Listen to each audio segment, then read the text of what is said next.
split powered by Verizon. As you can see, we are missing someone today. I don't know.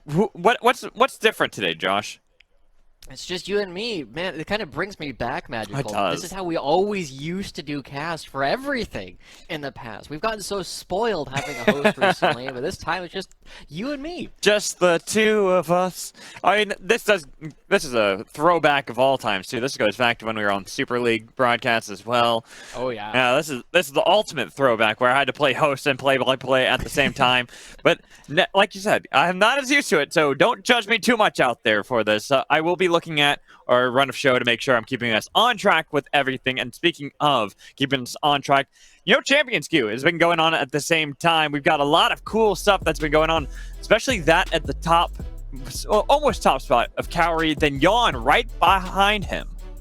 Yeah, it's honestly really impressive, some of the players that are still managing to stay towards the top of Champions Queue, right? And you can very clearly see some teams prioritize actually playing in this queue a lot more than others, right? Both Carry and Smoothie sitting in their top 10, not just for Academy, but for the entire Champions Queue. And then, of course, after that, I mean, all the way our bottom of our top 10 Academy players, Tomo at number 39 coming through for FlyQuest. But we know there's a lot of talent in the Academy scene. It's just a matter of, whether or not they're going to be able to find success in a bit more chaotic environment. Also, I think you kind of touched on it too, finding the time between scrims and pro play, then being able to play it as well. Solo queue. That's why it's more impressive when you look at some of the Academy players that are towards the top, because you got Cowrie there at the second position, but Yawn being 5th, Armeo 20th. They're still putting up great numbers in the Champions queue, still showing off their prowess that these are top players that we have to keep our eyes on consistently for the future. Yeah, we have to remember, our most valuable prospect, Dokla, was number 1 in Champions. Yes, he was. was. When he first got the award, he was number 10 in the previous split of Champions Queue. So there's definitely lots of talent to be seen here, and it's kind of an indication of who's grinding throughout all the time. And speaking of grinding, we've had a lot of players in the amateur circuit grinding out Proving Grounds qualifiers. And we got to give props over to 100 Thieves next. This team, I mean, they got Dark Wings. We saw Dark Wings last split here in Academy. Absolute powerhouse in the mid lane. Young, hot rookie that we got to keep our eyes on. But I'm actually more surprised by the performance of Lens. If you got to check out that series, there was a clean sweep by 100 Thieves next, and Lens was absolutely outstanding in that series. Yeah, I'm definitely very impressed with the 100 Thieves staff as a whole, right? Basically, everybody else on this list is kind of well known in the amateur scene. Sniper, Fnatic, Darkwings, and Sword. They've all been playing at this level for quite a while, with the exception of Sniper, who's basically in his rookie year because he's finally old enough to join the ranks. But Lens, as you said, relatively unknown compared to everyone, and has kind of stood out as somebody that's like, wow, this guy actually has a lot of promise. Maybe we'll have an opportunity to play Academy as soon as 2023. I wouldn't be surprised if pretty much this entire lineup is seen spread out or even kept intact going into 2023, including Mist, the coach. I think he did a fantastic job of pinpointing the strengths and weaknesses of Cincinnati Fear when they played against them, and was able to pretty much make it so that there was no shot, really, Cincinnati had of taking down any games from 100 Thieves next, just because they got outdrafted so well. But again, that's just kind of going over all our amateur stuff. But I have a little bit of an update. I feel like it's an NA talent update from Cubby. Let's take a listen.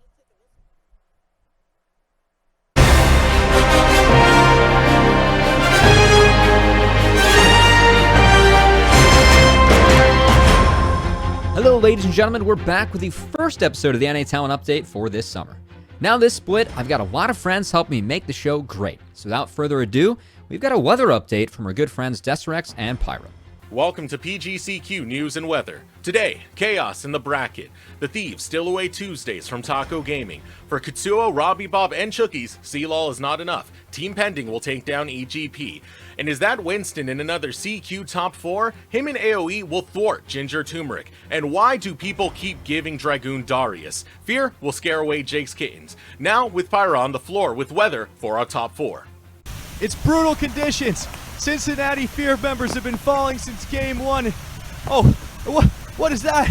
It's the clean sweep! Devin, cut to break. Babe, I don't have to see the VODs. I have to see you. We're back.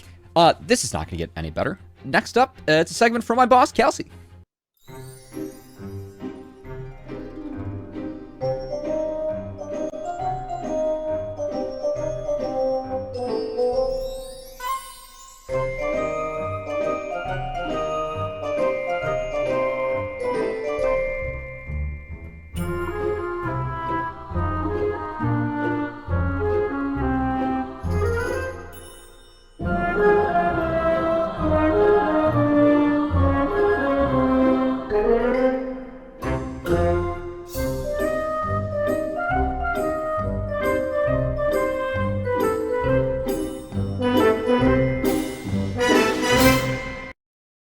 Now I'm going to keep this brief because Team Liquid sure as hell did. Our Rafa Pog moment is Team Liquid's 18-37 record-setting win against Immortals Academy. This game is over. This is going to be our fastest game so far of the split, Joshi, at 18.5 minutes. Woo! Poggers. Keep your eyes on Team Liquid Academy this week. They're going to have to take on a full-strength Cloud9 Academy, and we'll face off against FlyQuest Academy on Friday to wrap up our Super Week. Hey, that's a wrap on the first Anti-Talent update of summer. We'll be back with more Week 4, and I'll bring some more friends along to help me out there too. Until then, may your weeks be filled with positive gaming experiences.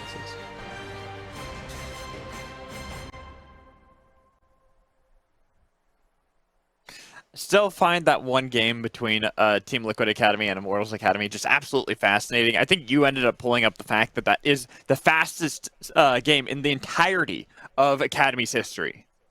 Yeah, we saw one that was in 19 minutes back in like 2019, so the fact that they blew that out of the water after that record had been standing for over 3 years is pretty darn impressive coming out from Team Liquid. But, you know, as Cubby already brought up, they're going up against a full-strength Cloud9, and if I had to say, that might be my game of the day or my split or my match of the day to go watch, but that's going to be on the Academy stream. It's definitely going to be interesting to see if King and Destiny can reintegrate with Copy and the rest of Cloud9. Well, we did get to see King and Destiny in the LCS as well. You know, we got to see how they played. And speaking of which, I believe we have some clips of different players that we've had in Academy playing in the LCS and how they performed. Like, Josh, how would you kind of quantify the successes that these players have had? Well, I feel like in their debut weeks, a lot of them were just kind of there in a What lot about of ways, right? Dokla? It's not necessarily, you know, it's not necessarily their fault, right? In this game, Palafox started the game with a triple kill, but after that, like, Dokla definitely was able to do his job, and even players like Philip have been looking pretty exciting. And I think overall, we're definitely seeing that at the very least, our Academy players are going to be able to contend with a lot of the LCS players. The issue is never really individual skill. It's about whether or not they're going to be able to match up with everybody. And I think so far we've seen the answer is resoundingly yes. I mean, I feel like it's also dependent, because I look at, like, CLG, you talked about Palafox getting ahead. Well, he is a product of the Academy development system as well. So you look at how he's been playing, but you also look at Mia. I think Mia's been pretty good for TSM, even if TSM have struggled. And I look at a lot of these players, and I kind of think of their history, right? Like, where they started, where they are now. Can be, even in the win that Immortals got, wasn't able to really, like, show up. But he was still, like, he's still learning, right? You look at him and how he's learning to play with Revenge, another player who's played in Academy before him. You got these players that are constantly learning as they get into the LCS as well. And I expect, you know, in the future weeks that players like Revenge and Kenvi are going to be far more in sync.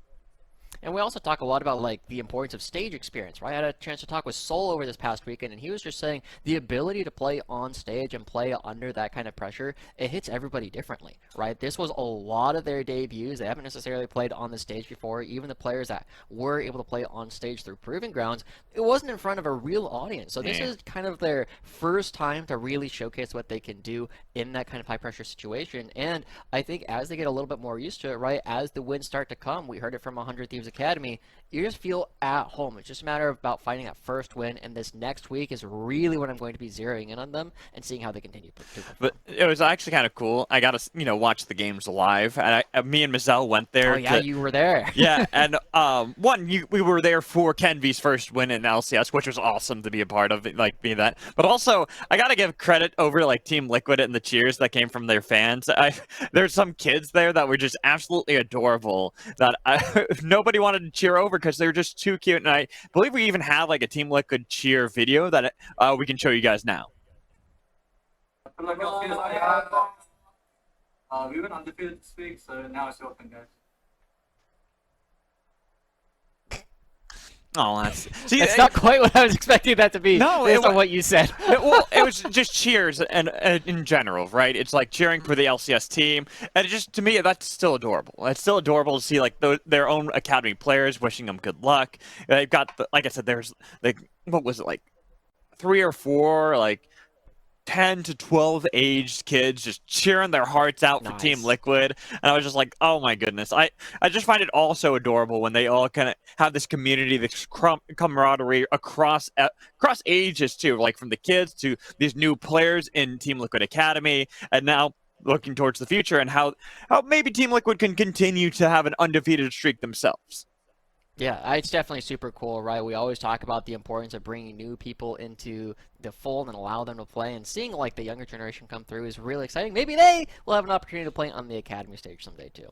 Yeah, maybe. And you just gotta wait and see. And moving on the conversation because I don't know where to take it from here. I'm looking at like I said, looking at the run of show, and we have a Dignitas tweet. I have no idea what it says, but we'll find out together. This is praying to Digi, right? Praying to Digi for the Dignitas win, right? We've been seeing that. Wait, so is Digi the name of the little logo? I think so. That's what I understand. I know that they like always look at it, but it's definitely a situation where we see all of them going in, and they have a different stance every single week, every single time they do something. Last week was Scooters, I think. Now it's praying to Digi. Look, we're still waiting for their top lane to come. It's like a throne too, with keyboards behind it for HyperX and everything. Okay, now I'm more like a Minecraft. Now I more get the worshipping of Digi, and I will say Digi is an interesting name for it, but it makes sense because I guess Dignitas did Digi. Yeah, but still, I was confused. I was blue. Bluey. It's Bluey. It's Bluey. Oh, Bluey and Digi. There you go. Yeah. So okay. Yep. Now my brain's starting to click a little bit more, and now all I can think of is I want that. I want that pillow. We'll see if we can do it, right? There's lots of opportunities, lots of cool stuff. Make sure you check out all their websites /merch, and you can see all the cool things going through. But I love Dignitas, right? Even in a split where they're not performing quite as hot as they were coming in from spring, they're still going to be a team that you still have to pay attention to, because we know as soon as they kind of find their footing, they're going to be a much scarier team. Yeah, they are. And looking ahead, looking at the future, we got to at least look to today and the schedule we have in front of us of what's going to take place. Looking at the mainstream of the twitch.tv/academy, you can see it's Golden Gardens versus Dignitas right there. So if you want to root for Digi over there, you more than are welcome to go there, as well as having Immortals Academy versus CSM Academy. My personal highlight. I'm really excited to see how those two teams stack up against one another, and then wrapping it up with Cloud9 versus Team Liquid. Yeah, that's the one you're going to want to watch, right? Luckily, it's the last match on twitch.tv/academy, so even when you're done here on Path to LCS, go check that out. It's a full-strength Cloud9. We know that in spring, it took them a little while to get their roster together, but once it came together, it popped off very fast. Well, speaking of Path to LCS, this is the channel for that. We've got Evil Geniuses Academy and FlyQuest Academy. FlyQuest looking like a really strong team that we got to keep our eyes on, and we can see if Evil Geniuses might be able to bounce back today. Well, at the end of it all will be CLG Academy and 100 Thieves Academy, two teams that now have their full rosters here, and I'm really excited to see who comes out on top. Yeah, CLG we've definitely been seeing. They had some mixed results in the first week. They had some decent results in the second week, but they're going up against 100 Thieves, who are now on a 6-game winning streak. They've gotten 2 O's in their past 3 sets, and if they can continue building up that momentum, we will very quickly see why this team was something to be feared. And I feel like ever since Busio came back, this team went from being, looking pretty good to like, man, these guys can actually challenge Team Liquid. All right, and something socials, great transition by me to bring it up at Path to LCS. There you go. I did it. There you go. We're making sure we check all the boxes today, Magical. I love that you are good at following instructions. I'm not a host. I'm a play-by-play. I yell good. Can you put Legos together? It. I feel like you can put Legos together very well. At least I don't have Legos on me, so I can't prove or disprove that. Okay, well, we'll have to find out. We'll take a look at it a little bit later, but we are going to be getting into our games pretty soon, right? Yes? Maybe? Are you okay? Are you just upset that I'm trying to take your job? Is it my job? Are you upset that the extra responsibilities that you have, you're not getting paid for, now I'm doing them for you? Yes, there we go. That's better. Now The up workplace next, environment. Let's go. There we go. Now let's get up to what's next. We got Evil Genius Academy and a FlyQuest Academy. We alluded to that earlier. And looking at these two pound for pound, right now, FlyQuest are looking like they are going to be one of our top teams to end off the split. At least if, early recency bias is to go by anything. Yeah, we've definitely been seeing since Como joined them and Philip moved up to the LCS. Let's go, Philip. They've been seeing a lot more like mixed success, right? Their early games aren't the cleanest thing in the world, but they are so good at scaling, and they are really good at neutralizing a lot of the things that other teams are looking to do. And going up against Evil Geniuses, that can really help them out, considering you have Cowrie, Smoothie, and Surdy, who are always looking to pop off at some of their main win conditions. And speaking of Evil Geniuses, let's take a look at their roster. We know them, we love them, we've seen them a couple times now, but this team has been struggling a bit right out of the gates. Yeah, it's a team where you kind of ask, like, when are they going to, like, live up to their full potential? We haven't necessarily been seeing all of their individual pieces work quite well together, and I feel like for a bottom lane of Cowrie and Smoothie, Cowrie, who is one of our best marksmen, and Smoothie, who is a self-described top 3 support in the role, they're not living up to that reputation just quite yet, and it's something that we can really look for as they go up against Tomo and Diamond. Yeah, because Tomo Diamond on the side of FlyQuest, if we take a look at that roster as well, have been the bot lane with cheat codes that they all like to talk about. That FlyQuest Academy always going to play with cheat codes on if they have Tomo and Diamond who pop off. They're the unsung heroes because we always focus on the other side of the map, like UG Spyro, because they're these young rookie players, these collegiate players that are really hyped, and it's fantastic to see them popping off like this. But Tomo and Diamond are just that rock solid. Yeah, they've been very good. We know that Diamond is a very intelligent player. We know that he's a huge shot caller for the rest of FlyQuest. And the fact that they're able to do that as well as play at the level that they have been is really darn impressive. And we can kind of see they've been winning a lot of 2v2s even while they're focusing on all the individual things that they have been looking for, right? The fact that they are able to do both mechanics and think about the rest of the game just shows a huge bandwidth differential from this bottom side. Exactly. Even in matchups where you're like, oh, they should lose this one pretty handedly, or they notice that maybe they're going to have a worse time with ganks, they're already playing so aggressively that it sets up UG excellently into that bot lane, like that play. Where really, it was them already pretty much getting the kills, and UG was more there just to secure them. Just like, all right, I got your back. I mean, let's be real, that's how a lot of ganks are supposed to work. The jungler isn't supposed to start all That the is ganks, true. right? That is true. If you can get the lanes just start going first and the jungler just comes in and cleans them up, that works really darn well, and we're seeing that come through from Tomo and Diamond because they tend to pick some of that crowd control to actually make sure these ganks come through. But it is a well-oiled machine. I'm excited to see whether or not they're going to continue being able to build up that success and continue climbing towards the top of the standings, because we had a conversation about whether or not FlyQuest are going to be a top team towards the end. They're looking like it right now. They've had a relatively easier schedule so far early on. Now, as they start to play some of the tougher teams, they're really going to have to prove themselves. Especially a tough bot lane like Cowrie and Smoothie, because when we look at these two, these are really hyped up players, more veterans, especially from Smoothie coming back into the academy circuit. Cowrie in from the Turkish League from TCL was this hyped up AD carry at the beginning of the year, and we expected great things from them. Yeah, and he looked individually great. His positioning during team fights was immaculate so much of the time. He had great target selection. He was able to move in and out. But coming into summer, it feels like the ability to actually come in a good mood and look at the game and an idea that I'm going to carry hasn't always been there, right? We've been seeing that in games where, if they lose game 1, he comes back in game 2 with the Avengers like, no, screw this, I'm going to win this game. And that's when we get to see the Cowrie we know and love. But we're not always seeing that right at the outset, and we always have to ask why. Right, and I feel like it's also like the synergy with him and Smoothie that we have to keep our eyes on, because Smoothie, coming into the split, had very high hopes of himself with the Evil Geniuses. Let's take a listen. Rank yourself amongst all the supports that we have in Academy right now? Because there's a lot of skill, but you bring a lot of skill to that as well. I mean, I haven't versed everybody yet, so I have no clue currently, but definitely in the top 3, I think. If everyone's gelling together and playing well, and everyone's listening on the team, I think I can bring a lot to the team. Yeah, so it's just about getting the team to listen, right? You just got to get everyone to be on the same page. I mean, and that usually is how you find success, is getting the synergy down, making sure you're always knowing why you're making this play with your teammates, being in the same place, right time.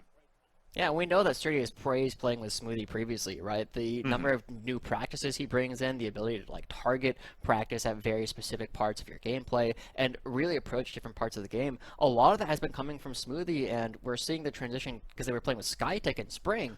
Smoothie is a much more veteran player, and he's been a big part of why they've had at least some success later on in the game. Just that veteran voice has been incredibly helpful. So I will say this, just so everyone knows, this is the problem when you don't have an actual dedicated host. You sometimes go through the material a little too fast. And so now we've got some time to kill before we get into Champion Select. So it's okay. We got good players to talk about, man. Yeah, exactly. You kind of touched on Kumo at the very beginning. Philip still playing in the LCS. Kumo still here in Academy. How do you feel the matchup against Kumo and Surdy will end up?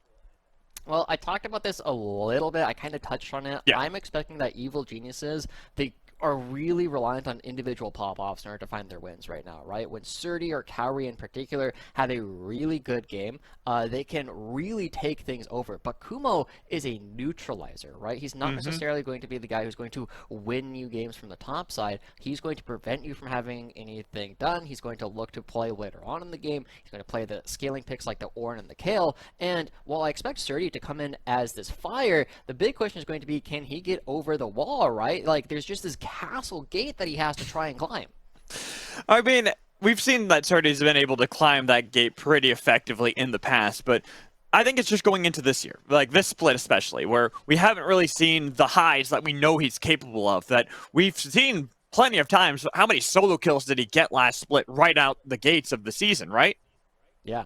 I think he has to try and make that happen again, right? He's got to be super, super aggressive. He's got to be constantly looking for these fights. He needs to find some of these leads. And that's one of the things where we were looking at, you know, our joke was I am stability last year, right? Where he's always looking to be relatively stable on the top side. But this is a game where he kind of has to play, you know, that flippy style that he kind of had a reputation for in spring, where he will go for these solo kills and, you know, more than half the time he's going to be right.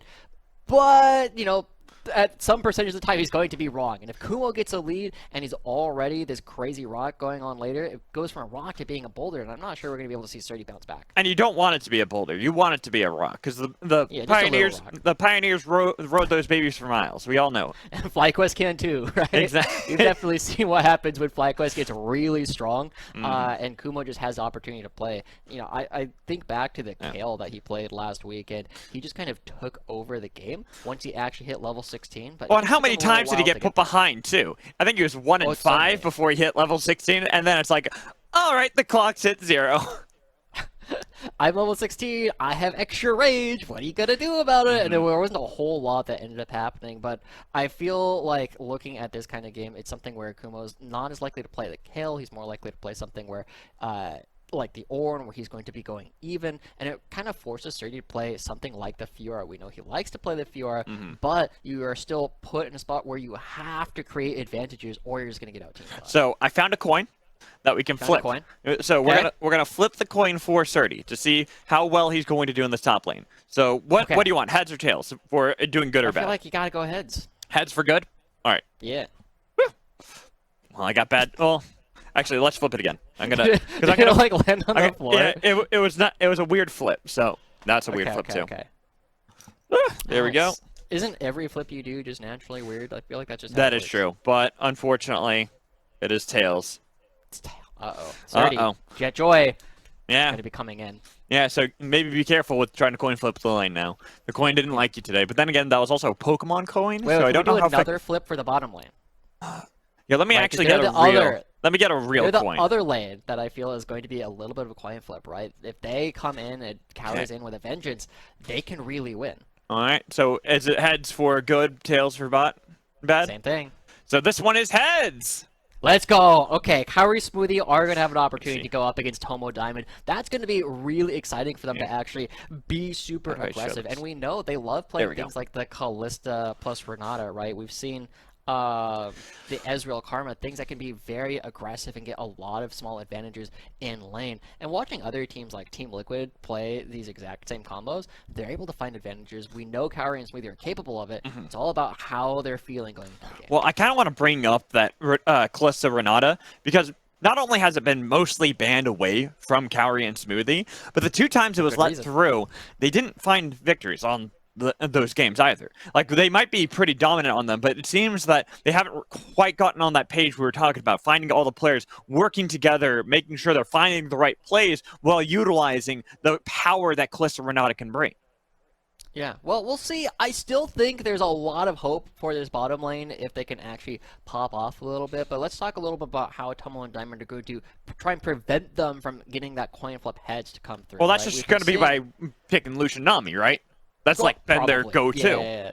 They've also been playing a lot of Aphelios, though, right? Tomo actually true. has more games on Aphelios than he does on Lucian, but we're seeing that they actually have the largest pool, I think, of any bottom lane, right? We've been seeing Diamond play 1, 2, 3. He's played 7 different unique champions, and most other bottom lanes are playing, 2, 3, 4 supports, right? You'll see, like, they will play any 2 of, like, Lucian, Nami, Kalista, Renata, Senna, Tahm Kench, but not FlyQuest. They can kind of do whatever they want. They're so confident in their ability to play, and giving Aphelios, who received some decent buffs on 12-11, over to Tomo is definitely something that can be scary. But see, let's give a lot of credit over to Smoothie as well. Diamond's played more. He's played 5 different champions himself, so at least he's trying to vary things up. But the biggest variation, I think, in this bot lane has to come down to the fact that Diamond is willing to play Janna, that we haven't really seen from any other supports in this entire league thus far. It's just Diamond willing to play this one, really willing to see if he can just be that defensive line, the peeling tool for his AD carry, setting up Tomo while still playing aggressively in lane. Yeah, I mean, we know that Janna, the historic W max, was always very strong, and Janna's a very good scaling champion. It has been broken in solo queue for like 6 months at this point, right? Ever since the rework came through, Janna has been so strong. It's always been a little baffling to me that it hasn't quite had the same kind of impact on the professional meta. Did I ever tell you I got a solo kill on Janna? Top lane? Into Zed? I was going on hit, too. No? Oh, okay. Is that still the same champion, though, at that point? I mean, it's Emax. It's kind of good. I'll buy it. I have to imagine that it's not ridiculous to see Diamond try and do the same thing with Emax, right? No. It would have to be Surdy doing that. Because it's top lane. It's top lane. I'm going to go out on a limb and say that we're not going to see Surdy play Jhin. Kuma would do it, but we're way past that meta. That's true. But I do hear that Champion Select is ready. So I'm going to toss it to the play-by-play, who we'll find out in just a minute who that's going to be. Spoiler alert, it's me. So why don't we get right into it? Hello, I'm here. I'm back. We're ready for Champion Select. Thank you, awesome host guy who just tossed it over to me. I'm here with the one and only Joshi. As we dive into Champion Select, we see Senna, Wukong, banned away, pretty much respecting the bot lanes on the side of Evil Geniuses. I wouldn't even be surprised if we saw maybe that Lucian ban too. Yeah, gotta make sure you take both sides of the couple off the table, but this is a little bit telling, right? FlyQuest have played 8 games of Wukong on YouTube. It's tied for, I believe, the highest number of player champion combo. He plays this all the time, but this is the catch of playing Red. You don't get to choose what your first champion is going to be, and you do not want to give it over to Tomio because he's also a fantastic Wukong player. As we see this draft start to shake out, it makes me wonder what FlyQuest is going to play, because usually he's only played Diana and Viego otherwise. I was about to say, and it was the Diana Yasuo combo that he played, I think, in the first game of the split as well. That was absolutely fantastic to watch. So I'm curious to see if maybe FlyQuest decide to go for something as bold as they did previously. But really, I'm doubting it, because even if you look at Evil Geniuses, and they have been struggling as of late, this is a team with a lot of potential, and they can easily punish over-aggressive plays that FlyQuest could possibly throw at them. Yeah, and even with this shirt on, right, it always feels weird talking about the potential of players because they got to live up to it, right? It's not enough you say these guys have a high ceiling. Yes. Depending on where your floor is. And so Evil Geniuses, as they start to push through here, they do have first pick. They have a lot of options available to them. Fiora is very strong. Gwen is still playable on the patch, but they are going to be giving Kaori the Kalista right off the bat. And this is indicating to me that he's probably feeling pretty good. You don't just blind Kalista all that often unless you are committed to saying, I'm going to carry the game. Well, that's why I was mentioning before that Kalista has been one of the most banned things towards Evil Geniuses, even though they've played it twice and haven't won on it. It is a pick that you can tell Kaori and Smoothie are very comfortable with. They put a lot of time and care into making sure they can work on how the team fights will go. We need to see if they can still perform that now here on the Rift, actually getting to play it for their third time, since the last 2 times just didn't go as well.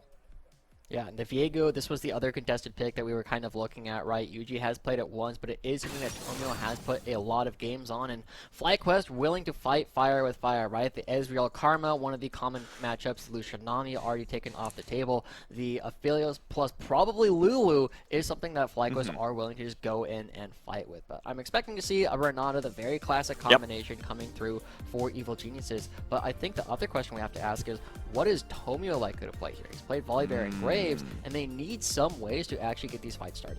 And with the Renata most likely going to be locked in, I'm curious to see if it will be that Volibear. We've seen Volibear slowly climbing his way back into the meta, especially into things like Wukong or Viego. Yeah, he's just very good. He's this big ball of stats, and I've talked about it before, but Tomio doing the roar every single time that he was in Champions Queue because he was just so fed. That's definitely something we know he can pop off on. But Tomio is also an interesting player when we look at it, right? Because for a player that had really high hopes coming into the academy scene as a really strong solo queue prospect directly from scouting grounds, he does pick the bear. I feel like he's kind of getting jerked around a little bit. That was a fast Zero lock-in, too. That was fast. I expected that to be the pick, because Spyrex has been... There's a few players that you just don't leave a Zero open for, Spyrex being one of them. He was playing it even before, well, not before. It was after the Azir Corki meta, back when people were like, oh, Azir's useless now, he's only good for the mid-game. Spyrex, he played it, did a great job, mid-game, late-game, didn't matter. And here, he's going to look to be just as powerful on something in... not just as powerful as something, look just as powerful on that Azir pick into whatever Sligo will throw at him. Yeah, I mean, we're already banning away some of the things from Sligo, right? We know he likes to play the Zoe, but the Azir is not bad in this matchup. You can really challenge a lot of the range. I feel like Azir has been one of these champions that both Sligo and Spyrex have really liked for a long time, and the fact that they pick it on the third pick on red side, they now get to protect it with a lot of bans, and I feel like they're almost pushing Sligo to play the Zoe here. Yeah, it kind of does feel like that. It feels like they're saying, Sligo, we dare you to play it. We dare you to try to go against Spyrex on Azir with that Zoe pick. And the one that actually even surprises me more is that Evil Geniuses are pretty much trying to answer the bot lane by taking away what Diamond's been powerful, utilizing with that Aphelios. Both the Lulu and Janna that he's played in tandem with Aphelios that works so well, now he doesn't get that. Instead, he gets his El Clasico Thresh. Yeah, this is something we know he's played for a long time, but it is his first time playing it here in summer. And this was a combination of champions that was very strong for a long time, right? The Aphelios plus Thresh gives Aphelios a lot more safety, but ever since Aphelios started playing a bit more like an assassin with the Gale Force and you just ult and go forward and blow somebody up, the Thresh has been a little bit less prominent because they don't have the same kind of trading stats coming through. All right, not the Zoe that gets locked in for Sligo here. Instead, Orianna. Good wombo combo with the rest of the team. You have that Volibear who can jump in, as well as the hostile takeover to kind of make sure that everyone's going to be within the same corridor if you can time it well. That's the big thing with this composition so far from Evil Geniuses. It's all about having the team synergy in line. And it makes sense, right? Everything's starting to come through, and as Surdy looks to pick up their champion, he has played the Gangplank before, and it was something that he was able to do a lot of damage. And I feel like this Evil Geniuses composition, now that they've run it out, has a ton of space control, right? You have the Orianna Ball, you have the Renata ultimate, you have the Gangplank ultimate that prevent FlyQuest from really getting in. And we have to ask, how does FlyQuest create good team fights for themselves? Well, first answer is they get there first. They prevent people from coming through. But Kumo, I thought he was going to play something scaling like Ornn, but instead, Let's Is see, it let's see. Tryndamere? Give it a second, give it a second. It is the Tryndamere. Interesting. Bit surprised. I thought it was going to be more on the scaling side as well, Josh. I was looking at what Kumo's played historically. Tends to play things that were built for the team to try to help everyone out. But here, it's all about himself. It's all about that setup. You have great 1-3-1 out of the side of FlyQuest when you utilize the Tryndamere and Azir in the side lanes. But you still got to be so careful because it's the same thing can be said about Evil Geniuses having Gangplank on their side. Yeah, it's definitely going to be a big telling matchup up here in the top lane, right? We were looking at which side was going to be able to kind of create the fire, and it feels like FlyQuest are actually fighting fire with fire, which is what we were really expecting. We were expecting them to play the scaling composition, but every single one of their lanes looks to be a little bit aggressive. Azir can outrange the Orianna. The FLYA has more range, and we know that Tryndamere, while he doesn't have the range, just is so easily able to get in on top of Gangplank. It's why it's been the counterpick from Darshan for years. But I'm still curious looking at this composition drafted by Evil Geniuses and whether or not they just try for some shenaniganeries at level 1.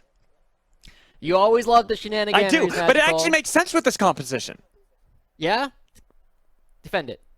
The Gangplank level 1 is actually pretty strong to have to face off against, and if you utilize the Volibear plus having the Orianna clockwork passive where you can auto-attack pretty much anyone, you have really good setup to invade early, and that's actually what I'm looking at, where something like Viego doesn't necessarily have the best time against all that. That's true. They do have a bunch of champions who have individually strong level 1s, but I'm unsure whether or not it's going to work together as a team as we're starting to get ready for the game. Yeah, here we are ready for our first game of Week 3, Day 1 here on the Path to LCS channel. As everyone's loaded up onto the Rift, Evil Geniuses Academy face off against FlyQuest Academy.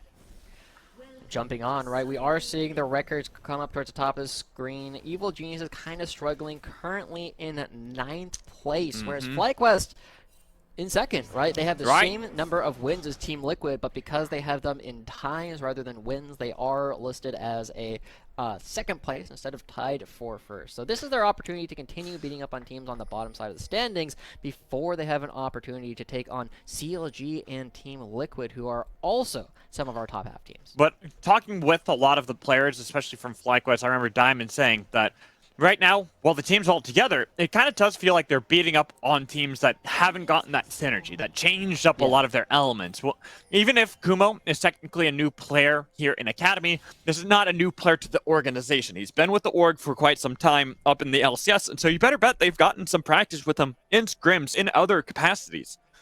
Yeah. And we know that Kumo, Tomo, Diamond, you know, they were part of that FlyQuest roster that did play in LCS all that time ago. But it is true, right? They played against 100 Thieves and Cloud9 in Week 1, and neither of them had their full roster together yet. The 100 Thieves did not look like their full selves, and, you know, they haven't necessarily had full challenges to really try and take them down. They haven't played Team Liquid yet. They haven't played CLG yet. And I feel like as we start looking towards these, you know, better teams in the second round robin, that'll be like when FlyQuest needs to prove that they are actually this number 2 team. Exactly. And until then, right now they can look to see if they can bully around Evil Geniuses. They've got a nice ward to spot out that Tomio is doing the double camps that you tend to do with Volibear to be able to get blue and Gromp at the same time, utilizing the passive stack so you can get that, what is it, the Ionic Spark passive? Yeah, basically. Yeah, you know what I'm talking. It's not exactly Static Shiv, but it's like the old Ionic Spark. Yeah, I know what you're talking about, right? Every 4 auto techs. It was such a weird item. It's such a weird item. The big thing for Kumo, though, is now he knows that Volibear is nowhere nearby, and it is at least traded for the information that Evil Geniuses should know that Kumo is not around. But seeing Tomio on the Raptors, seeing that Yuji is also on the Raptors, and both sides are going towards the bottom side of the map, it does mean that Surdy is kind of isolated in this 1v1, and Kumo can be much more aggressive than he would otherwise be. I love these wards from FlyQuest, though, to know exactly where Tomio is. It was the ward from Yuji right outside of the blue to be able to spot out the double camp start, then the ward placed down by Spyrex to spot out the Raptor, so they know exactly where Tomio is. And that power that I was talking about, where you usually want to have the Volibear look for an aggressive play early on to Viego, is already slipped by. Yeah, not going to have a great opportunity for that. The bottom lane is even, and this is kind of where they're going to start jockeying for position, right? Tomo and Diamond, I feel like they're getting a little bit of extra auto attacks, but Smoothie, if he baits them in, can go for a handshake. He's trying to right now. Not going to be able to land. It's going to be a Oh! nice handshake to pull back in and get the flash out of Diamond. Okay, I really liked what Smoothie did there, right? He was threatening Tomo, but as soon as he sees the lantern, he switches the target. I loved it. That's something that a lot of players aren't necessarily able to do super quickly. So the fact that Smoothie was able to select his targets like that, looking pretty darn good. But while Tomio was looking for the bottom lane gank, Yuji picks up the crab, and so he's going to be slightly ahead in terms of his jungle clear when all is said and done. But looking at how Tomio is pathing, they already know. They've seen it with the help of that little ghosty ghost from Calorie.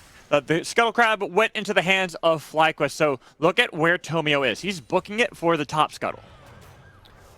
And this could be an opportunity it's for him not. to try and scuffle, but I think he's going to be a little bit worried about the fact that Kumo will have the push by the time he actually gets there, and Viego also on a reset. He's got a Sheen. This is not necessarily the easiest time for Volibear to take these 1v1s, but he's going to be going for it, and already Diamond hovering towards the mid lane, as is Smoothie. We could see a much more explosive fight than we might expect. Tomio spotted out. He was looking for that mid lane gank, so not going to be able to find that. Instead, trying to fight over the Scuttle Crab. The smite secure, going over to Tomio.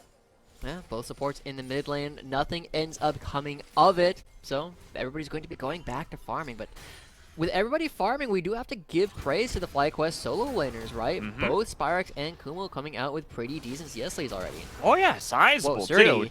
Surdy playing with fire. Even if his passive is playing with fire, you don't really want to get close to Kumo, especially when he's level 5, getting close to that 6 mark and had popped Ghost.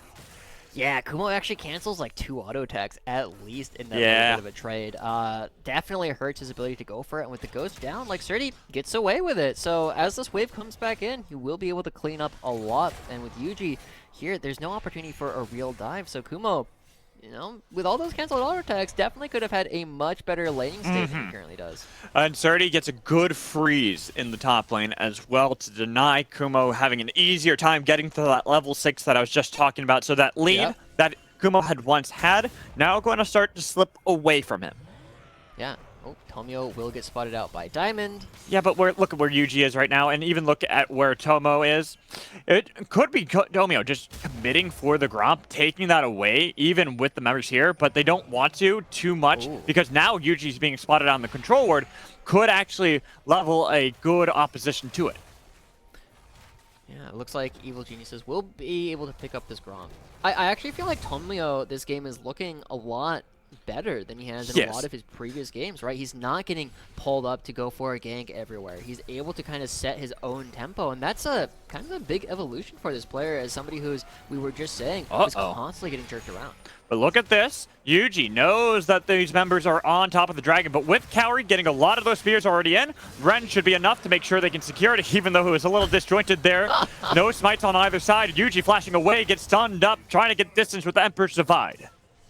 All right, well, at the end of it, there's no kills that go through, but it is a dragon picked up for Tomio. Seeing that they're actually able to set some of the plays themselves is looking a lot better from this side of the map, right? We are seeing that Tomio is now kind of taking control. He is still even or ahead of where Yuji is on the map, and picking up the dragon just makes him so tanky.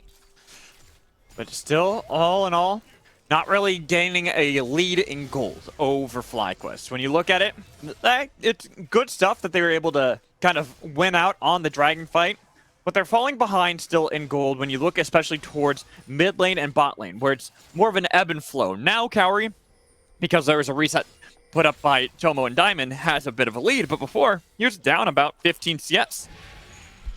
Yeah, I mean, that's the ebb and flow of the pushing waves, but look at this up top lane. Surdy has to be very careful, and this is going to be giving Yuji an opportunity to invade. He has no mana, he has no HP, and Kumo finally finding an advantage up here in top lane. We didn't quite see how it happened, but this is definitely something where we were saying that Surdy needed to find some of these advantages. He needed to be strong, and now Soligo also being forced to flash in the mid lane. FlyQuest solo laners, this isn't where I was expecting them to find their leads. Yeah, and especially because if you look at like the summoners and everything, No, it was mostly just a setup lane gank from the side of FlyQuest to get that flash out of Sligo, and he had already used TP to be able to get back into lane. So that means he's losing a lot, and this goes back to what I was talking about, the gold deficit, that even if Evil Geniuses have been able to get these neutral objectives, they're still falling behind in gold, and that's what could end up really costing them as the game continues. Yeah, and we're seeing that Evil Geniuses, they're kind of bailing, right? They do not want to take the 2v2 bottom lane. Surdy says that this matchup is so bad, I can't continue to lane. Get me out of here. And so Power and Smoothie, you know, they weren't able to find their advantage in the bottom side against Tomo and Diamond, even with this incredibly aggressive and strong laning duo. And Evil Geniuses just bailing out, trying to find Surdy a lane to farm in, but he doesn't get to do it for very long. He gets like an extra wave, right? But Kumo immediately matches him, and now Tomo and Diamond, they come up here, they catch this wave. Granted, I do like this play still from Evil Geniuses, swapping up, making sure they can secure the Rift World, another neutral objective, and they're swapping right back. Yeah. Kumo is going to struggle to keep up because he doesn't have the TP to match against 30 each time. So when they keep swapping around, the only problem is the time you're wasting when you don't have that TP to make sure you're catching off guard FlyQuest. Now look at this. Kumo, you read that? You saw the back. He's like, okay, I can back. I can reset. We can make sure the lanes are exactly how we want. Yeah, and Evil Geniuses, they're actually doing a good job. It's not just bailing. They're able to make sure that Kaori gets to the lane as the wave comes through. So they're actually doing a pretty darn good job with these rotations. I'm honestly really impressed with the way that Evil Geniuses are playing this game. This is not the kind of Evil Geniuses that we're used to seeing. It's much more macro-oriented. As they go for all these flips around the map, they're making sure that their dual lane is around all the objectives, is able to find a bunch more CS. And while Surdy is still struggling, Kaori, he's a lot stronger than he probably ought to be. But now, Kumo going aggressive onto Surdy, calling him a coward as well, pop the ghost, might even look for the dive. Yes, he is. Got the flash already with the cannon barrage coming out, getting a lot of damage onto Kumo, but Kumo is not deterred. He finds first blood underneath the turret. Good stuff coming out from Kumo. This is the danger, but they're looking bottom lane, and they're not going to find anything. FlyQuest, they find the solo kill. I guess the Tails really does come true there, Magical. Surdy not having the best game in this brutal counter pick, and he needs to have time to level up. He needs time to get these barrels online, but going for double cloth armors and a Warden's Mill. Ooh. Ugh, that's bad. That just feels horrible, too. If you're playing Gangplank and that's what you have to go for as your first few items, you know the lane matchup ain't going well at all. Yeah, that's when you know he is trying to bail out, like, okay, I don't know if I can play this anymore. I need to find a way to keep myself alive and stop the bleeding. And this is why we have to see these Rift Herald go down bottom lane. 3 plays will get picked up by Evil Geniuses for Kaori and Smoothie. And they have a small advantage. They will get some more gold. And they are here in time. Volibear shows himself for the upcoming Hextech Dragon. So, small advantage coming out from Kaori, but it is nowhere close to the loot that Kumo's built. And see, that's what I was going to ask you. Is all these plays that Evil Geniuses have just made in this bottom half of the map, are those any way substantial enough to try to overcome this deficit that they're facing in the top side? Not yet. Oh no, Kumo again. And when will it? When will it come into effect then? If ever? Oh, that's a good question, right? The big problem that I'm kind of seeing is that this Callista, since it's not already monstrously ahead, is going to have a little bit of trouble because there's so many slows, right? And Callista is the only marksman who loses attack speed when you slow them. And if this dragon goes over to FlyQuest, you know, there's the mocking shout coming through from Kumo, right? Spyrex can get guaranteed slows basically every time he presses Q. Tomo can do it depending on what guns he has, and so there's not a lot of options. Surdy, you're down 2 levels. He's got his ult up. I don't know why you're playing so aggressively. Like, he can't just solo kill you like this. He could just chase you down forever. He's even already called you a coward before. That's his 2nd solo kill. That's 2 solo kills over for Kumo, and for a player we were saying was looking to scale, this is a huge lead already coming through. This turret is in danger of going down. You're already seeing a ton of pings, like, please help me out. I need to find some way back into the game because he's not even building items. The Warden's Mill designed to stop the bleeding has done nothing of the sort. Like I said, he was also 2 levels down, shoving into Tryndamere. It was pretty much bound to happen. It was destiny that Kumo was going to chase him. He didn't even have to pop his own ult in order to make that work. You just got the free solo kill. Top side is absolutely outrageous right now. Kumo, pretty much showing why he's this LCS caliber player and why he deserves his spot back, because he is already putting up not quite over the showing. Phillip. Hey, But- I know you love Phillip, but two solo kills. Those are the only kills we've had in this game, and both of them are from Kumo. No, but it's Phillip. But we'll get back to that at some point. Kumo definitely looking very strong right now up against one of our top prospects that we were looking at for potential LCS. But now we have to look at who is likely to carry this game. It's not looking likely to be Carry. It's definitely not going to be Surdy from this position.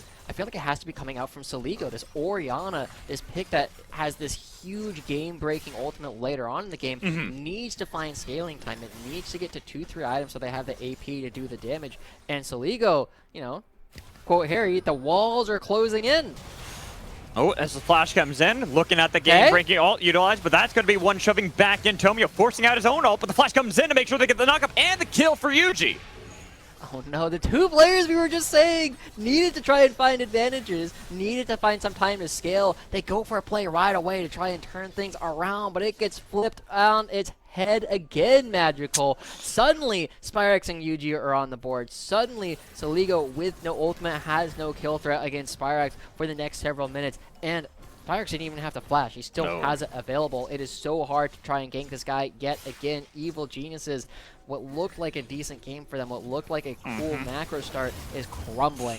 Especially when you get that Zonia's popped in the bot lane. Smoothie already getting aggressed so heavily by Tomo and Diamond, forced to use the bailout on himself, but he's not going to be bailed out this time. Cowrie's getting a lot of spears, and the red, whoa! Cowrie at least makes it a 1-for-1. Okay, good stuff coming through. That looked pretty doomed for Smoothie, but they do at least find so many spears. Cowrie finally given the time to auto tech, and you know, this is what they need to do. They needed to find these kills. Cowrie needs to suddenly be trying to take over the game, and what we said about game 2 Cowrie, right? He comes back with a bit of a vengeance. It looks like he's trying to turn it on in the middle of game 1, but I worried it's a little bit too late. This champion does not interact favorably with Trinimir, does not interact favorably with Yuji or Spyrex, except these guaranteed slows and can keep him at bay.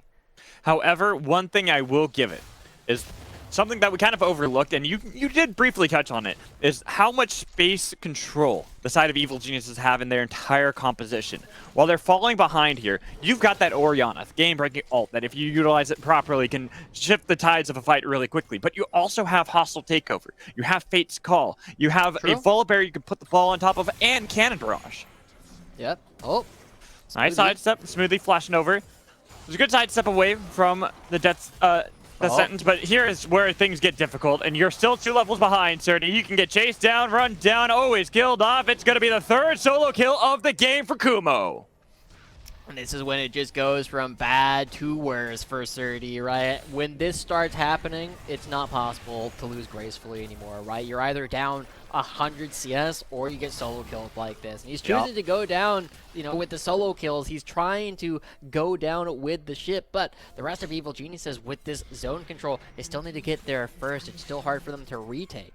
And so FlyQuest, they can now play the side lane. They don't care as long they already got 1 dragon. They stalled Evil Geniuses by a full 5 minutes. And here they're looking for another play on a Tomio with the follow-up Heartbreaker. It's a heartbreak for Evil Genius. But it's looking so good. They find their true love over for FlyQuest as another kill comes through. They're threatening the mid lane turret. Kumo is behind, but with no ultimate, not going to be going for a dive. But he already took the top lane turret. They're getting ready for this next dragon, and Evil Geniuses aren't there first. And what is Cowrie up to, right? What are Cowrie and Smoothie doing? They're trying to catch Tomo and Diamond in rotation, but they're not rotating yet.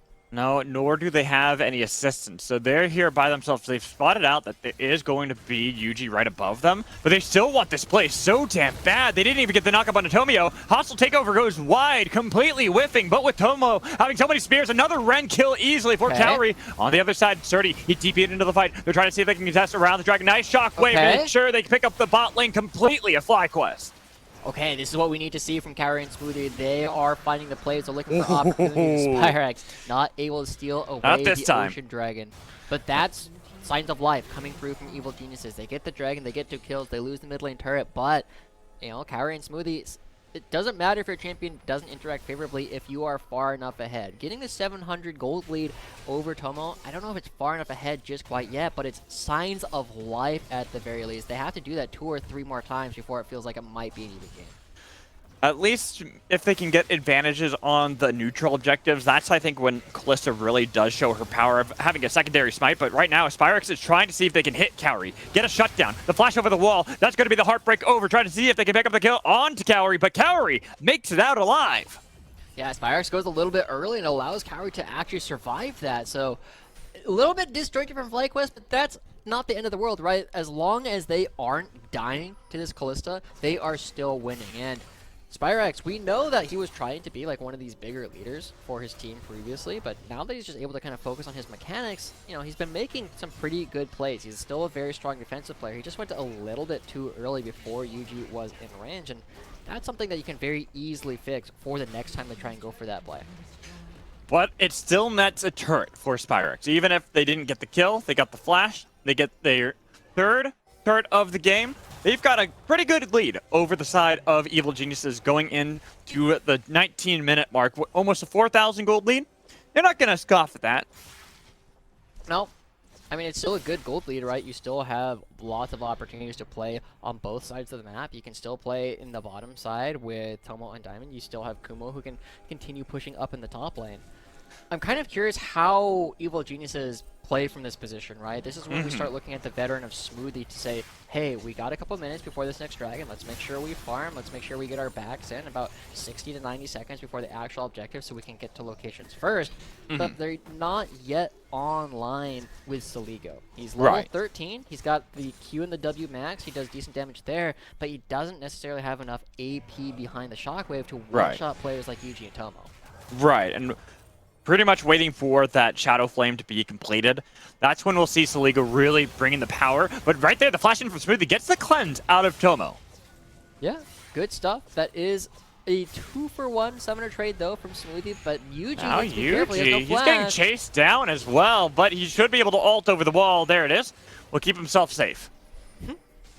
Well, the fact that he also like pokes the Baron, like, yeah, take a little bit of extra Baron damage on the backside. But hey, this is when things start getting really bad for Tomio. When you have these strong side laners, they start taking away your jungle camps, and Saligo has to back up. He knows he can get dove by this Tryndamere. But Tryndamere back and up, Azir too. Like, watch this turret. It just melts under the pressure of these two guys. And when they get the next wave, it's probably They don't even need it. They don't even need it. They don't care. They don't care. I was about to say, I mean, we talked about a 1-3-1 setup, but they have the 2 there that can easily take the turrets. Now with the hostile takeover bringing back in Tomo, this is the play that Evil Geniuses need to work, especially when Tomo failed flashes so they can pick up a kill for Surdy. Yeah, he was trying to get to the Lantern, not quite able to do it in time, and now they're hitting the Baron because they just have this guy off the map. But this is desperate. FlyQuest are going to be in position to contest. But keep in mind that they have Cowrie on top of it. That's a lot of run stacks already. Essentially a second smite with Kumo over the wall, trying to get the poke. They've got the peel. Tomio is the target to try to take out the smite secure, but it will not be enough. He'll die, but he won the smite fight. Now Kumo trying to get a nice little even up fight in the middle of everybody with a lot of damage coming in onto Yuji. Double kill for Kumo. The Emperor's Divide on a Smoothie. They even got the kill on the backside. You got the Baron, but at what cost, Evil Geniuses? None one of you will remain with the buff triple kill to end it for Spyrex. At the very least, we could say they got the Baron off the table. Magical, it's a disaster coming through. We said Saligo's not online. He gets a 3-man shockwave, but it doesn't result in any kills. They don't have the damage yet to try and take these kinds of fights.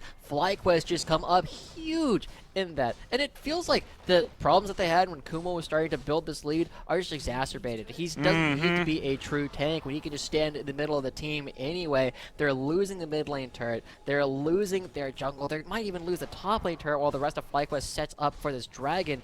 It goes from bad to worse. They jump from the frying pan directly into the fire, and suddenly Evil Geniuses, they tried to make a miracle play, and it was a disaster. At first, it looked good, too. They got themselves that Baron. I thought that they had hope but then it didn't work out afterwards. And now a near miracle play attempted again in the mid lane, but Smoothie takes a chunk of damage. And look who's on the flank. It's Kumo. And even if he got bursted down in damage, he had the ult ready, so they can get him out of there alive. With the Rent Stacks, not going to be in time. Cowrie, though, does find the shutdown on the other side. He's able to flash over the wall. The re-engage fight. The Spire takes out, and that's the shockwave you need coming in from Soligo so they can start cleaning up FlyQuest.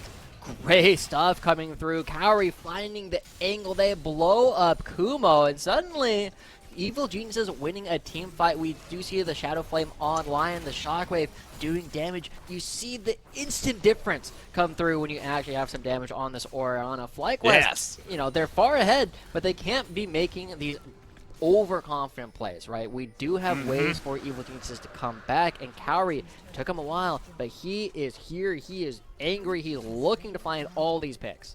I'm looking at Cowrie, and I'm looking at Soligo. He's got that Shadow Flame built up. He had it in the last fight, and that's when the damage started to come through for Orianna.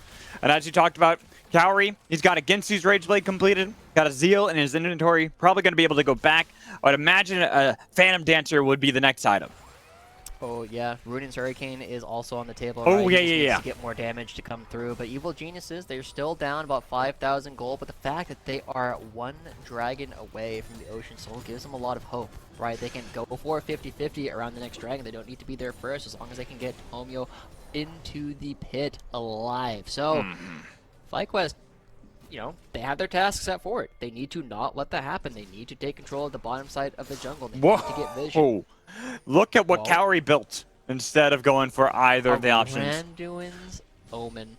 He's not afraid. Yeah, I don't hate it either. He's not afraid of. Look at the build coming in from Kumo. Look at the build coming in from Tomo. Both of them have pretty good crits that if he's able to survive that burst of damage, his Ren should be enough to execute either member, but they still got to deal with this onslaught, the triple push coming in from every single lane, and they don't have any turrets that remain outside of their base. Yeah, this is actually when like the split pushing becomes less exciting for the side of FlyQuest. You need to actually break open the base, and there's enough wave clear, right? Even though the Gangplank has Frozen Heart, he clears everything in 2 barrels anyway. And, Yeah. you know, when he's down 65 CS, you have to dive him, right? You don't have another way to do it, and they're diving top. Attempted pick onto Sligo. He's dead. Didn't have a stopwatches in his inventory, and FlyQuest knew. That's what we were looking for, right? We just said that they needed to dive. I thought it was going to be on Deserti, but they just Same go here. for Soligo on the other side. And I respect it. taking that down allows them to potentially try and open the base, but they're not quite able to do it. They're still just going to be taking away the jungle, and Kumo, it's on wards. Let's see, the big thing is, even if they do get that pick, they got to get a turret to make up for it. There's nothing else to play. You got 1 minute and 45 seconds till Baron, almost 3 minutes until the next dragon will spawn. So there's not really that much left on the table outside of clearing these turrets. Yeah, and there you see Yuji just waiting in the wings, right? It feels like FlyQuest are doing almost all the steps correctly. They made a couple of missteps when they challenged Cowrie while he was still on his power spike, but after that, they are doing everything they need to create pressure. They have a lot of vision control on the bottom side of the map, like we said they needed to do. With 2 minutes before the Dragon and 1 minute until the Baron, FlyQuest have done almost all the major steps correct, and we know that they are a scaling team. We know that they really thrive in later game team fights with all of the experience that they have. Now they just need to prove it. With 4 items for Cowrie, I feel like that is pretty much the name of the game that FlyQuest have to deal with. They have to make sure they can remove Cowrie from any of these fights, because if they don't, he's just going to get a lot of these spears. That Runon's is now completed, so not only the Randuin's, he also has the Runons in his inventory to get more of those spears and get more power in these team fights. So we're looking at players like Kumo, Yuji, Spirax. You need to be able to kill Cowrie without dying to Soligo. That is the task that they need to try and make happen. We've seen Spirax, he's had some good ults. He had at least one ultimate that was a little bit less exciting, but they still are, what is that, 12, 3, and 14 between the 3 of them. They have enough gold to do it. It's about actually executing now. Now Surdy, clearing out the minions the best he can. He's got a stopwatch in his own inventory. While Evil Geniuses chase down Tomo and Diamond. They're able to at least get the lantern out to try to see if they can pop him away. But now that Yuji's in the vicinity, you can tell that Tomio is trying to make sure that he can safeguard his backline. Yeah, I love this adaptation from Yuji. This does not feel like the kind of thing he would have done in spring, where he just sits there and is like, huh, What are you gonna do about it? I am right here. Please back up. Please leave. And Evil Genius is like, yeah, okay, that's a reasonable argument. Well, we'll let you take part of this jungle. But FlyQuest, they don't want to set up for the Ocean Dragon just quite yet. They're going to be just hitting this right away, and it's so hard for Evil Geniuses to retake. Well, look at how fast an Azir can do damage to it. That's the other thing. While you might have Kalista on your side that's great at securing it, you have an Azir on the other side that you have to contend against. If ever you just turn your back onto the Baron, they're just right back on it. Look at how it melts. Yeah. But Evil Geniuses are here. FlyQuest, they're not committing, and now they don't have positioning on the dragon. Here's CP. They haven't even let it reset yet. There's the Moonlight Vigil coming out. It's going to be able to get a slow, but with Kumo on the other side, they're trying to have the fight still. The flash coming in from Diamond away, but they get a little bit of damage onto Tomio. Looking to see if they can turn the fight back onto Kumo, but Kumo is keeping his distance, making sure that he's ready for the flank at any moment with the Gale Force to give him a little bit of extra distance. For both sides, it looks like they're a little wary of committing fully for this dragon. This feels like a huge mistake coming out from FlyQuest. They are now starting up the Baron again, but they've taken so much damage from the objective trying to keep you out. The Shockwave by 4! Man, Shockwave from Soligo, and look at how low they are. They have to flash away. They got to try to see if they can kite back. All the while, Kumo is opening up the base, but they got to be wary because Surdy is doing his damnedest to make sure that the game just doesn't end with the split push coming in from Kumo while the rest of his teammates are chasing down the members of FlyQuest. One escapes, but the other does not. That is 2 kills picked up by Evil Geniuses.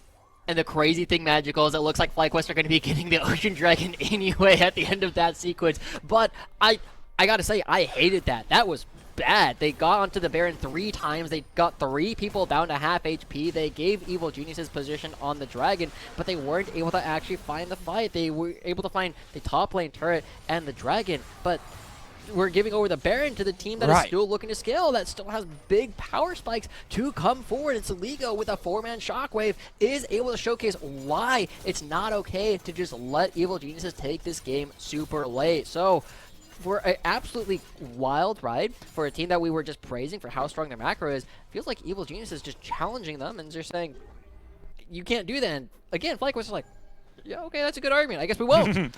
Also, I gotta give a huge shout out to Soligo. He's a player that has gotten a lot of criticism over the past, not living up to some of the expectations that have been put on him, especially having such a tenured career in Academy. What we've been seeing as of late, him really stepping up in this lead, having someone else who can shot call in smoothie. It's allowed him to play more for those picks like that, where he feels confident stepping up because he knows he doesn't have to be the only one making all the calls. Yeah, and it's definitely been allowing him to play much more aggressively, right? The fact that he is on this Orianna and he's finding these big shockwaves is giving them hope into this game.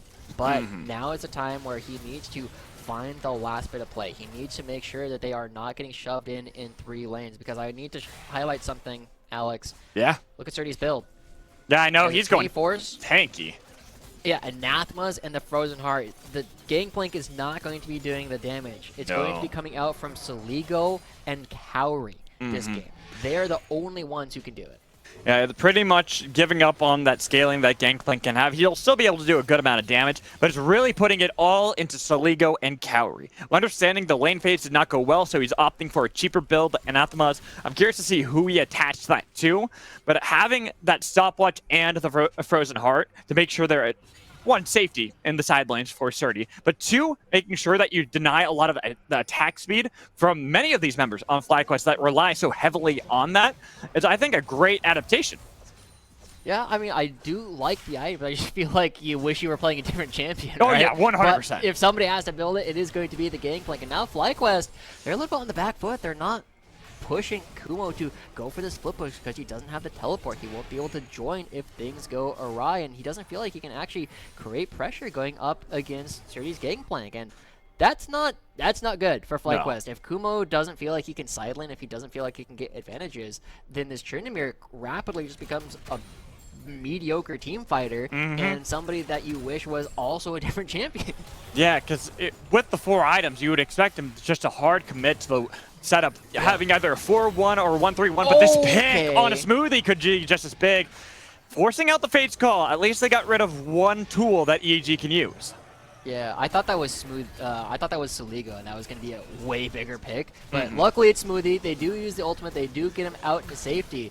But now we're going to see. FlyQuest are going to set up, right? They hit the Baron 3 times. They weren't able to actually take it down, but you can do the Dragon much quicker and much healthier. So they're now going to be jockeying around, and Kumo, again, well, he's not with the team. He doesn't actually get the bottom wave pushing. No. His wave is not in a good spot. It's not at all. He's hovering around, waiting to see if he has to join the team, because having Ghost and Trinity, he can get there pretty fast. But like you said, they're not really setting up to try to put the pressure back onto Evil Geniuses, who no longer have that Baron. Instead, they're trying to see if they can set up for a potential fight here in a minute and a half when the next Dragon spawns. But Evil Geniuses, that could be that could be the soul for them.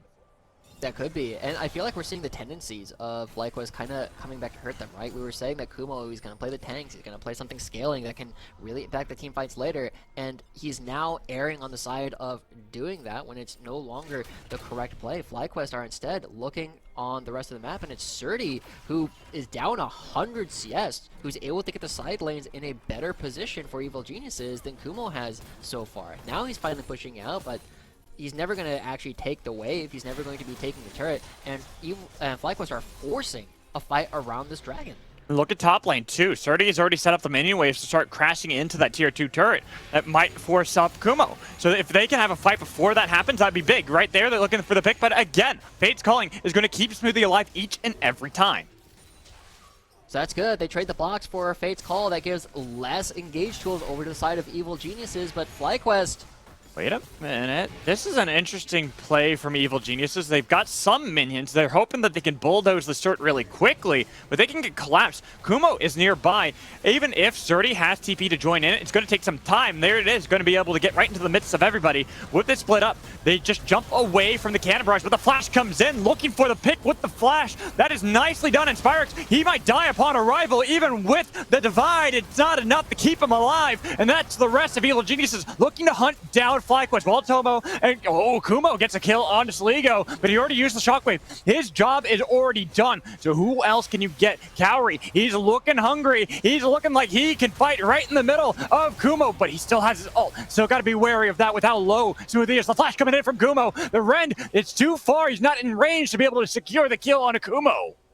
But this should still be the Ocean Soul going over to Evil Geniuses. This Soul is so good after the durability patch. They have so much control, and Evil Geniuses are giving FlyQuest the runaround, right? They just, yeah, whatever. If you're not going to hit the Dragon, we're just going to take your structures. And once again, Evil Geniuses just calling the bluffs of FlyQuest. The fact that Evil Geniuses are doing a better job controlling the side waves with a Gangplank, with Anathema's Chains, Frozen Heart, and is down 100 CS. This is a huge credit to the way that Evil Geniuses have been playing. They don't need to win the early game necessarily if they're just going to be pushing FlyQuest around. And that is not at all what we were expecting. We said that Surdy Kaori needed to find advantages early game, but they're able to do it later on. And now looking at how they're built up for these fights, looking at the full itemization out of Kaori. He's had it for quite some time, but he is nearly unkillable. They haven't even lost the Guardian's Angel on top of him, not to mention the bailout that is there for Smoothie to try to keep him alive as well. They're starting up this Baron recklessly. They see that Kumo, who's got Hullbreaker in his inventory, is trying to split push in the bot lane, but Surdy's there to answer him if need be. They're getting a lot of the stacks now from Kaori onto the Texan Bullworm, while FlyQuest are just in the back line looking to see if they can get anything. The flash comes in from Yuji, but there's a Rend secure on the side of Kaori. The dive in, looking for Tomo, but a little bit of distance has been created by Diamond, trying to pull back in Tomio as well. They've got a lot of damage to the Redemption to keep FlyQuest healthy, but they lost the Texan Bullworm. Baron is in Evil Genius's favor. And FlyQuest, they brought Kumo up to try and contest the Baron, but he arrives now! Right? You're never going to be able to do that. FlyQuest, they look lost in this later stage of the game, and Evil Geniuses, they're making very simple calls, but sometimes that's all you need to do. You're all on the same page, you know what's going on, and Evil Geniuses, they're now in prime position. They have the Baron buff, they have the Ocean Soul. They should be winning basically every team fight from here on in because they will just not die. And FlyQuest, they have to try and find some way to pick somebody off. They've found several hooks on a Smoothie, but the fake call has kept him alive. Evil Geniuses, this is growth unlike anything I've really seen in Academy in a long time in this one game. This is what you want to see from this team, too. having a difficult time in the first weeks of Academy, struggling, but we know the highs and lows of this team, this roster. And here we're starting to see the highs, bouncing back into the game, getting themselves a tier 2 turret in the bot lane, and pushing back FlyQuest all the way back to their inhibitor turret. Oh, Okay, nice handshake, but it's not going to be a kill even with the hostile takeover. It goes wide. Good separation of space from FlyQuest, but look at Yuji. He is still on the side. He is looking for the flank, but now with so much vision from both sides, no team really wants to try to see if they can commit to any sort of engagement just yet. Yeah, and look at the fact that Kumo, he has sold his hold breaker. He's instead picked up the chainsaw in order to get the Grievous wounds down, but we gotta criticize him, right? He is so strong, yet his impact on the latter half of this game has been invisible. Evil Geniuses have nullified this Tryndamere so well, and as Tomio took, I don't think they care that much. No, not that much, unless they can actually get the kill on Tomio. Shockwave will create a little bit of distance, and Soligo with the Shockwaves has been impeccable. Evil Geniuses, they get the bottom lane turret, but they're still not actually cracking the base open from FlyQuest. And that still gives opportunities to flip around the upcoming Elder Dragon, Alex. And that's a scary situation, right? The Ocean Dragon is really good. Your team composition has stopped a lot of what FlyQuest have been looking to do. The Elder Dragon beats all of that. Right. This game is a knife's edge. It was, what, a 6,000 gold lead for FlyQuest at one point? Now it is just barely 1,500. And when you look at the gold, look at who has the lion's share for Evil Geniuses. Cowrie is the man that they have built everything around. And he is so strong. He is in total control. This is his element. When Cowrie has these kind of leads, it is so rare for Evil Geniuses to end up dropping the game. But hey, it's possible, though. It's possible. Spyrex is still strong, right? He's got a decent lead over Soligo. Kumo is massively ahead. I think he had like a 7,000 gold lead. He did. On Surdy. Like, that's ridiculous. The fact that he is already full build, he has already exchanged one, and still has this massive gold lead. Yeah, I mean, and here, Kumo, I'm still waiting to see if he tries to set up a split push. They've got an open inhibitor that they can even possibly punish, but I think it's something you mentioned before, the fact that you have Ghost and not the TP. FlyQuest are just too worried about the ensuing fight from Evil Geniuses. And I think that's overly cautious, right? Like, the engage from Evil Geniuses is not that, like, it's not bad, but it's not, like, that good. You should be able to disengage from it. You have Spyrex's wall, you have the Lantern, and the fact that they are grouping Kumo once again, he's got to flank, but you gotta go. You gotta be able to fight for this Elder Dragon, and Evil Geniuses are in control. Well, they spot out that he's in the bot lane, so they know that he's in the vicinity. It's 50 seconds until you have it started up, and look at Tomio going into the backline with Smoothly, trying to see if they can get the pick onto Diamond with a lot of damage as well, but they blow up Ramada instead, and Cowrie gets solo killed. No, he doesn't. He has the Guardian's Angel against Tomio. They've got the kill on the other side, but now can they focus down Cowrie? He's kiting back, getting away, but he's finally finished off by Kumo, who now can run rampant into the backline. He's got the ult as well. This game, it looked like Evil Geniuses were bouncing back, but one play, one pick, and one triple kill for Kumo makes FlyQuest in firm control yet again.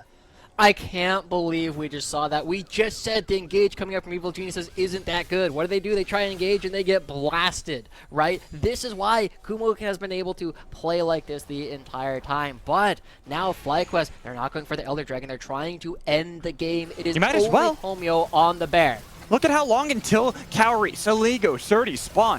30-odd seconds. Only one who's going to be up is going to be Smoothly. He's back up now, but you got Smoothly, you've got Tomio. Neither of which are really good at clearing out these waves, and you can tell, even with the hostile takeover, they're just fighting underneath the Nexus Turrets. They already got both of them with Smoothly bailed out, but you can't stop Kumo. He's got an ult, and they've got a victory. Oh my gosh, an absolutely wild game coming through from both sides of this game, Magical. We see FlyQuest, they have a huge lead, but they can't convert. Evil Geniuses is inches from actually winning the game, but FlyQuest, they just challenge it. They just say your engage isn't good enough. We are able to take you down, and they do. FlyQuest clutching it out at the very end. I don't really know what more to say, because this game, we saw heroes, we saw villains, we saw rises and falls. We had the entire heroes arc in the course of a single game of League of Legends. Yeah, I mean, it was a wild ride for both sides. It looked like Evil Geniuses were going to claw back that game, but one poor fight in mid lane, one good flank from Kumo meant that FlyQuest got victory. Yeah, it's good stuff coming out from the side of FlyQuest. They really were able to keep themselves alive, and I gotta praise Tomo in particular. Tomo and Diamond, right? As soon as Tomio starts running at them, Diamond goes one way, Tomo goes the other, and it forces Tomio to choose. And Tomo doesn't get caught. He doesn't take the lantern. He doesn't bait himself. He doesn't give himself over to the shockwave, and he's able to turn things around onto carry. Great stuff from FlyQuest when all is said and done. All right, and with game one, FlyQuest take an early lead, 1-0. We got one more game between them after a short break. Make sure you stay tuned.